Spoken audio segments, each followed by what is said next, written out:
Hey guys, Flippin' Landlord Ninja. Gavin the Property Prince, and you're watching Two Two Guys Guys Take on on Real Real Estate. Estate. It's almost like we rehearsed that or something. I don't know. We're getting good. We're getting good. Okay, well, Look at our background's looking a little bit better. We're still forgetting to shut off our ringers, but hey, this thing is improving. I think we're coming along. this is true. So what are we here today to talk about? We're going to have another little debate, I think, Matt. I think that's Really? what we're going to have to do. Duke it out? Well, we can't see that. That's not duke it out. I think you can take me. I think so. He works out. I watch TV. Oh. No, so we were talking. We can't seem to agree on what's better to have in your rental portfolio. And a lot of people ask us about what kind of properties they should acquire. And we actually have both, so we do. we talk on both sides. Yeah. So we're going to talk today and focus on if you should be talking about acquiring single-family homes or multifamily homes. Yep. And then multifamilies, we're talking about pretty much twos and up. Even larger apartment buildings and stuff like that. So we're just kind of generic on that. But yeah. Yeah. So I mean, think when you think multifamilies, think maybe three units or so. Sure. I guess for the purpose of what we'll get into a little bit today, but. Yeah, I mean, we have differing opinions. Obviously, we have both in our portfolio, so a little bit of this is for fun. But Matt and I just can't see eye to eye, and that's how we're gonna frame it today. So obviously, one of us is very right, and the other person is Matt, and we're going to talk about our different opinions on our portfolio. All right. Well, so what are you going to start with? Well, I'm going to start with the right side of things. Obviously, really? Yeah, I'm going to tell everybody why they should absolutely not deal with multifamilies and instead go with single families in their rental portfolio. I'd like to hear your side. Well, you don't have to I'm hear very it. open-minded as opposed to you don't have to just hear it, Matt. You can experience the just dropping stuff. You can experience the profitability of my side. Wow. Okay. So single-family houses, man. Let me tell you, the best thing about that is, at least in our state, is you can shift so much of what you get stuck with as a landlord responsibility on multifamilies. You can shift it over to the tenant under your contract. Really?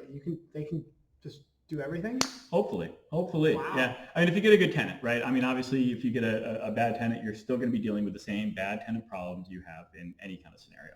It's actually a little bit less of an issue to have a bad tenant in a single family house, though.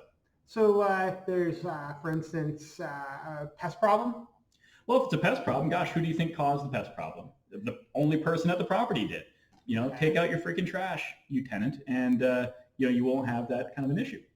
I mean, still though, if they don't do that? If they don't do that, what? Take out the trash? If they don't do that, well, they're going to have a pest problem, more than likely. Not everybody that's dirty has a pest issue, but yeah, you're going to probably have a pest issue. Now, here's the problem, right? In most states, it's certainly ours, the landlord is still responsible for the property upkeep. However, it's certainly easier to then, point taken, right? But that's if you just think of it on that basic level and you didn't, think it all the way through.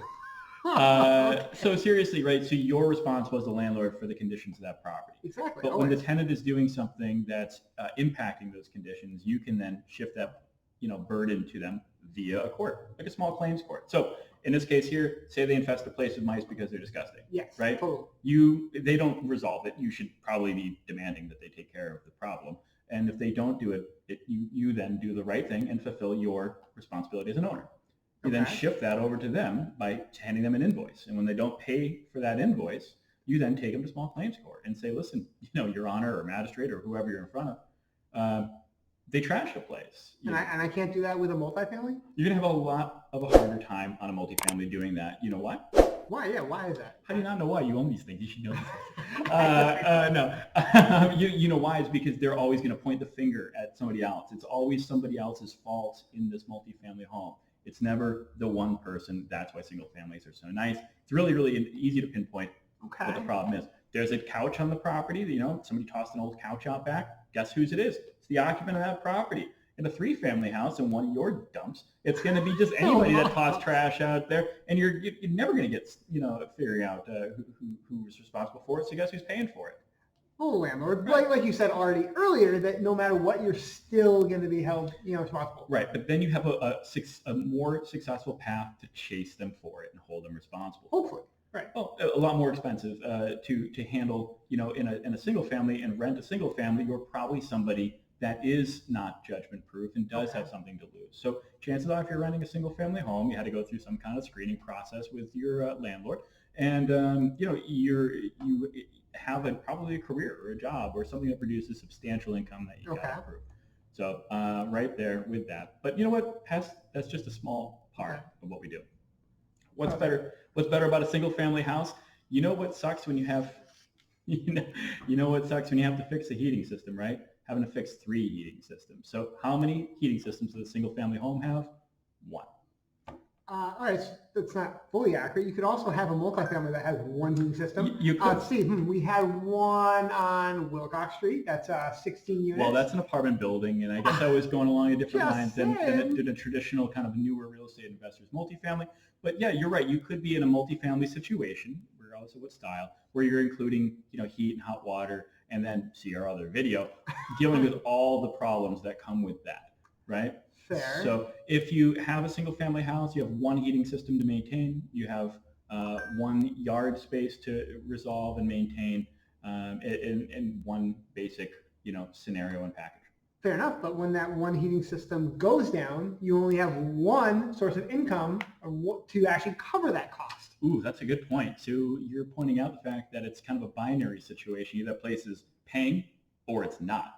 Yep. Yeah. Whereas if, let's just say on your side, if we have a 4-family with 4 different heating systems, yep. One heating system, most likely all 4 aren't going on at the same time. Yep. One system's down. I still have 3 other units, paying and covering some of that rent, right? Okay, fair enough. But I mean, think about it. What rent are you collecting on a multifamily house? I mean, you got a 3-bedroom single family house or a 3-bedroom apartment in a multifamily house.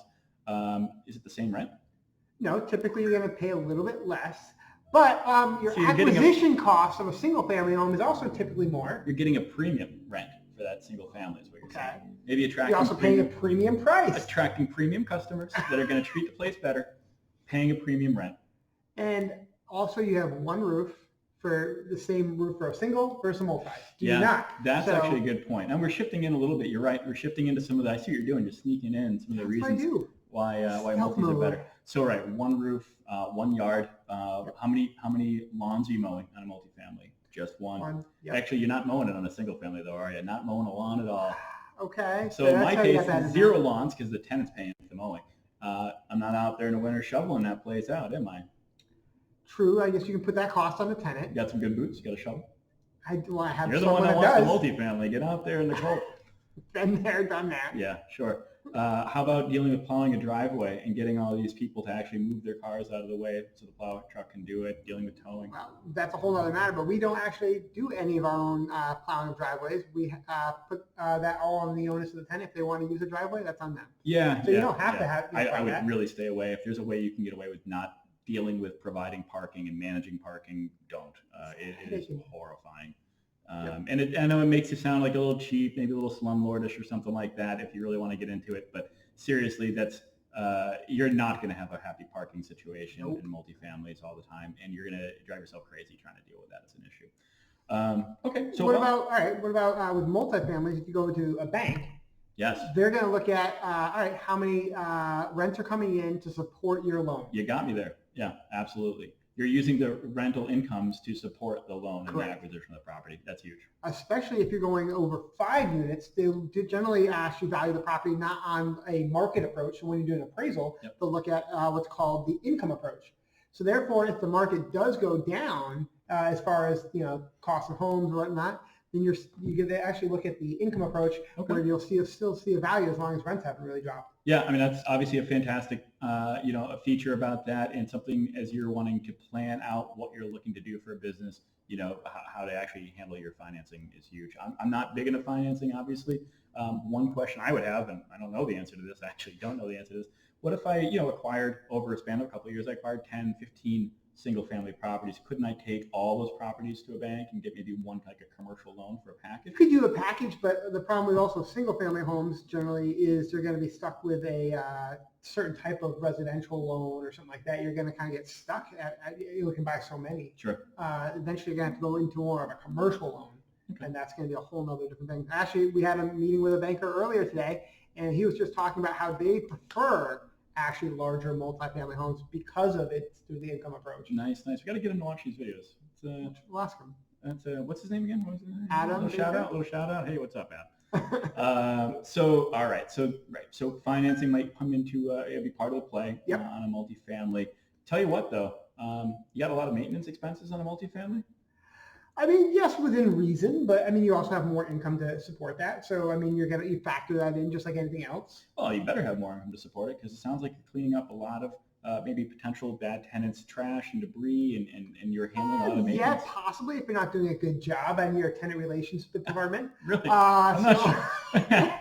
Wait a second. so as long as you screen good tenants and get them in there, I Yeah. mean, Yeah, I I mean, don't see any having. that's going to come back down to it. If you have the time to extensively screen each person, really do a little detective work, find out where they're living now, what the kind of conditions are, and really play detective work on it. Smaller scale landlord style. That's huge, and honestly, will set you up into longer term success. You won't always be able to Right. do that kind of in depth. But once again, you choose a bad tenant for a multi or a Yep. single. Yep. Either way, it's going to be a bad Yeah, situation. no, absolutely. So what I was getting at there, we got a little off track. What I was getting at is, with a single family, if somebody, they break a window, they fix it, right? I mean, that's up to them. Hopefully, yeah. I mean, right. If somebody has a, loose doorknob, closet door comes off the hinge or something like that, they're responsible. Hopefully, under your contract, they're responsible for the upkeep on it. On a multifamily, you're not really getting that type of thing going on. Fair enough. Not to mention, honestly, I've walked into some multifamily homes and I was horrified. One of the worst things I saw, it was a little pet peeve of mine, was they're thawing out their dinner. How are they doing? How are they thawing out their dinner? How are they doing it, Matt? In their sink, Right in their sink. What were they doing it with? all your hot water. Oh, whose hot water? The landlord. The landlord's hot water, right? And a single family, guess who's paying the water and sewer? Well, again, depending on your state, the tenant, right? Well, so now in a multifamily in Massachusetts, at least, you are allowed to sub-meter and try to charge for that. Yeah, Not that it's easy. or that it really ever happens. I mean, show me how many how many multifamily homes we've seen or had that were submetered. No. Yeah, so we're not getting our multifamily tenants to pay for water and sewer. When you get wasteful people in these properties, just like in our heat and hot water video, you're going to have wasteful people coming into play all the time when they're not footing the bill for this stuff. You're going to see that here. You're going to see people with washers and dryers in multifamilies bringing over every one of their cousins. Your washer dryer situation is going to be running nonstop. Washing their cars, leaving the hose running, filling up pools and kiddie pools and all that kind of stuff, sprinklers in the summertime. That happens in multifamilies, and you got to take steps to minimize that. I mean, how does it really work with single families? Because my experience is we haven't had a lot of great success with that either with the single family of charging for water. Well, I think we got away from that practice. We actually did. So, I mean, there's a couple different ways to do it. Again, states vary in terms of what laws you have and how you can do this stuff. But what we initially did was we were renting the property out for a very reasonable price. And what we were doing was we would then invoice them the water bill. So the water bill still gets invoiced to the owner by the city, and the tenant's responsible for paying it once it gets sent to them. Of course, the first thing a tenant does is not pay their bills. So we were getting stuck with stacks of invoices that we paid out to the city that we weren't collecting from the tenant. And you can't evict somebody over unpaid water bills. You can only evict somebody over freaking unpaid rent. Chase them in small claims so you court. got to chase them to small claims court for that. Or what we end up changing our practice to doing is going back to including water. So we would take the average once we saw how much roughly this tenant used for water, and basically renew their lease and upcharge that fee into their rent, giving us maybe a little bit extra on top of that. So we would do a rent increase essentially and include it, and we would put it back to including. Okay. But the good thing is, we're now getting our water bill more than covered. So another thing I would say pro from value adds that you generally don't see in single family homes is value adds, such as, which we don't really do in ours, but adding like coin op washer and dryer for the right market. You can start increasing your income, which you're not going to put that in a single family home. No, in a single family home, you're almost certainly allowing washers and dryers, Correct. That type of thing. So I mean that right there, once you increase the income, you actually increase the value of the property. So all of a sudden you could build in equity automatically by just popping the coin off. Yeah, I mean, that's absolutely true. There's a lot you can do in terms of providing amenities that maybe offset some of your expenses in a multifamily, but all of it leads to more and more and more management. So you're dealing with maintenance calls. You're dealing with maybe, a little bit of a lower quality tenant, if you really want to say that, in a multifamily. I do like our tenants. A lot of our tenants, I say this stuff. And now you're dealing with maybe managing, coin-operated machines, which are a huge headache. You're dealing with driveway issues. You're dealing with neighbor complaints and neighbor issues. once again, so as an investor, you can hire a great property management company to handle a lot of those headaches for you. Sure. Or also sub out the washer and dryers to a company where you're basically maybe collecting 50% of it. Yeah. And then they're handling the headaches. Most of those companies are for larger buildings, most Right. of them. But you're right. You could hire a property management company, thereby giving away a good chunk of your profits to somebody to handle this stuff. But perfect example.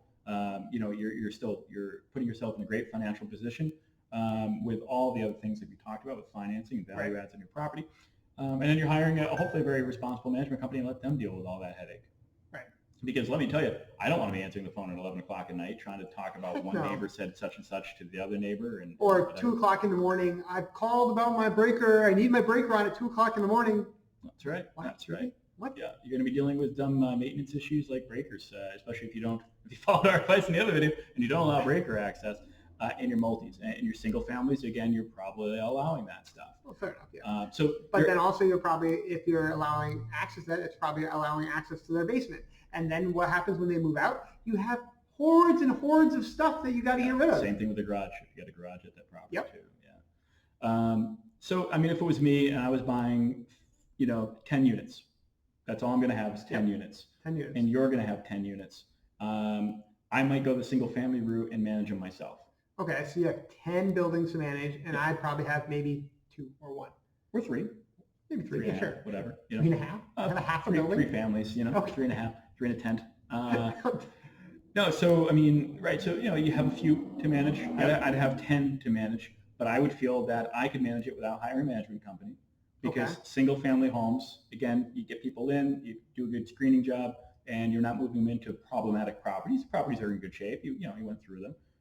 They're off the radar. You might not even have to deal with your own maintenance or much of anything. Have a handyman you can call once in a while. Okay, and I feel that I could actually hire, find good property in good areas, and I can actually hire a good property management company to manage it and actually profit more cash flow wise than your single family, because I'm actually buying them at a better price per unit and actually be able to walk away with a little bit more money. And you give up some of that cash flow back to a property management company or something. A little bit. Yeah. But yeah, I figured that all into my numbers. Yep, exactly. Yeah. Yeah. Wow. So I think we laid out a lot of good pros and cons. I don't think there is any clear-cut answer of which is the best. We own both, to be honest. So. It depends on what the best is for you. So I think what I'd love to hear is anybody's experience with singles or multis to back this up. Maybe you guys can duke this out in the comments a little bit. That'd be awesome. Team Cap. No, but fantastic stuff. I really hope you found this video helpful, informative, maybe a little bit entertaining, and you share it and subscribe. Yep, thumbs up button. Thank you. Yeah, we appreciate it. Best of luck, everybody. Thanks, guys.